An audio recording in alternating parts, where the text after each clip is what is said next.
Assalamualaikum warahmatullahi wabarakatuh. Perkenalkan, nama saya Arika Amalia Kartika, NPM 204240084. Saya dari kelas 4C, mata kuliah Telaah Kurikulum yang diampuh oleh dosen Dr. Tio Gusti Satria, Magister Pendidikan. Baiklah, di sini saya akan memaparkan materi dengan judul Memahami Elemen Kurikulum 2013 dan Kurikulum Merdeka. Yang pertama yaitu Standar Kompetensi Lulusan (SKL). Standar kompetensi lulusan adalah kriteria minimal yang harus dimiliki peserta didik setelah menyelesaikan jenjang pendidikan. Menurut Mulyasa 2013, dalam kajian pengembangan kurikulum, SKL merupakan rumusan kompetensi yang harus dicapai peserta didik sebagai hasil akhir proses pembelajaran yang mencerminkan kualitas lulusan secara utuh, afektif, kognitif, dan psikomotorik.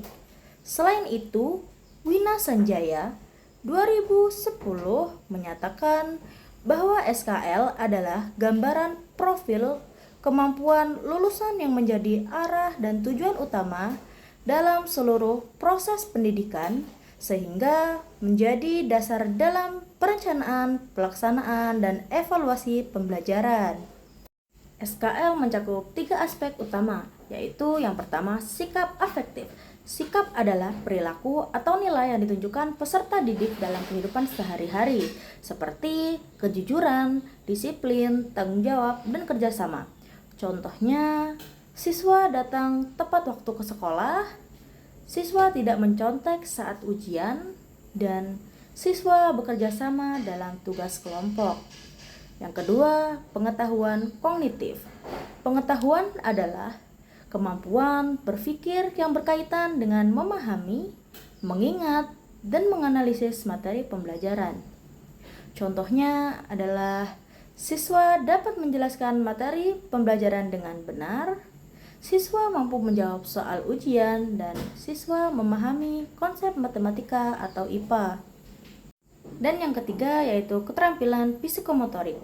Keterampilan adalah kemampuan melakukan atau mempraktikkan sesuatu berdasarkan pengetahuan yang dimiliki. Contohnya yaitu siswa melakukan percobaan di laboratorium, siswa membuat karya seni atau kerajinan, dan siswa mempresentasikan hasil diskusi di depan.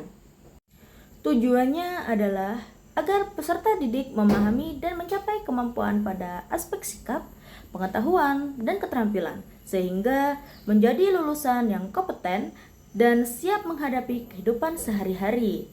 Adapun fungsi standar kompetensi lulusan SKL adalah sebagai acuan dalam menentukan kelulusan peserta didik, dasar pengembangan kurikulum, pedoman dalam merancang dan melaksanakan pembelajaran, serta sebagai alat evaluasi untuk mengukur keberhasilan pendidikan sehingga menghasilkan lulusan yang berkualitas dan kompeten dalam aspek sikap, pengetahuan, dan keterampilan. Dan yang kedua yaitu standar isi. Standar isi adalah kriteria mengenai ruang lingkup materi dan tingkat kompetensi yang harus dicapai peserta didik pada setiap jenjang dan jenis pendidikan. Standar ini mengatur tentang kurikulum termasuk mata pelajaran, materi pembelajaran, serta beban belajar yang harus ditempuh siswa. Menurut Sukma Dinata 2011, standar isi merupakan karangan dasar yang menentukan isi kurikulum, meliputi struktur, program, materi pembelajaran, serta tingkat kedalaman kompetensi yang harus dikuasai peserta didik. Sementara itu, Mulyasa 2013 menjelaskan bahwa standar isi berfungsi sebagai pedoman dalam penyusunan kurikulum dan silabus agar proses pembelajaran berjalan sistematis dan sesuai dengan tujuan pendidikan nasional. Standar isi bertujuan sebagai pedoman dalam penyusunan kurikulum agar proses pembelajaran dapat tersusun secara sistematis, terarah, dan sesuai dengan kebutuhan peserta didik. Melalui standar isi ditetapkan ruang lingkup materi yang harus dipelajari serta tingkat kedalaman yang disesuaikan dengan jenjang pendidikan, sehingga tidak terjadi ketimpangan atau ketidaksesuaian materi antar tingkat pendidikan. Selain itu, standar isi juga berfungsi untuk memastikan bahwa setiap peserta didik memperoleh pengalaman belajar yang seimbang antara aspek pengetahuan, keterampilan, dan sikap. Adapun fungsinya sebagai acuan utama dalam penyusunan kurikulum dan silabus agar pembelajaran berjalan secara terarah dan sistematis. Selain itu, standar isi juga berfungsi untuk menentukan ruang lingkup serta kedalaman materi yang harus diajarkan, sehingga sesuai dengan tingkat perkembangan peserta didik. Standar ini membantu guru dalam merancang proses pembelajaran yang efektif, serta memastikan bahwa kompetensi yang ditetapkan dapat tercapai secara optimal sesuai dengan tujuan pendidikan nasional. Dan yang ketiga yaitu zonasi dan domisili. Zonasi dan domisili adalah sistem dalam penerimaan peserta didik baru PPDB yang didasarkan pada jarak tempat tinggal siswa dengan sekolah.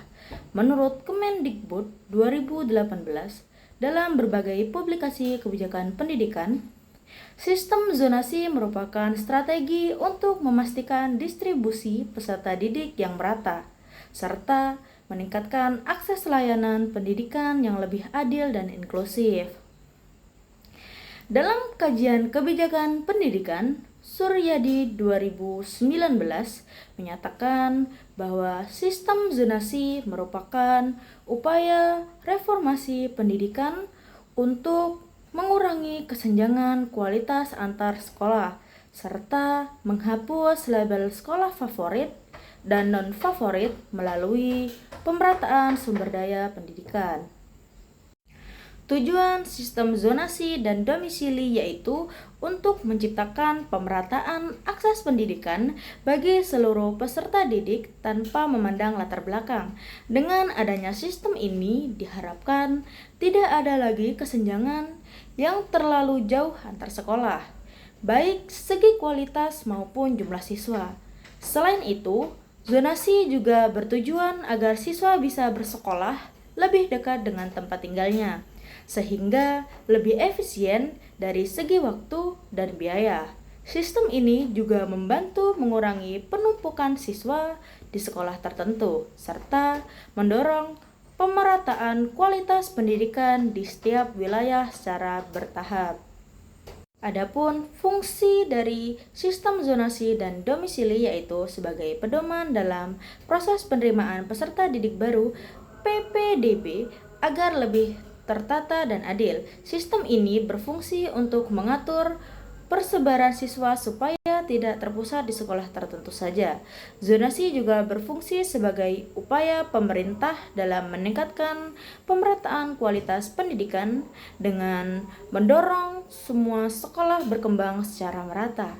Sistem ini membantu mendekatkan akses pendidikan ke lingkungan tempat tinggal siswa sehingga lebih praktis dan mendukung kenyamanan dalam proses belajar.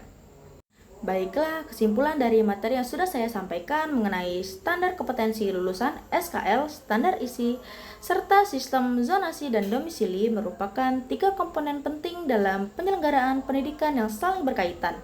SKL menjadi acuan utama dalam menentukan kualitas lulusan melalui pencapaian aspek sikap, pengetahuan, dan keterampilan.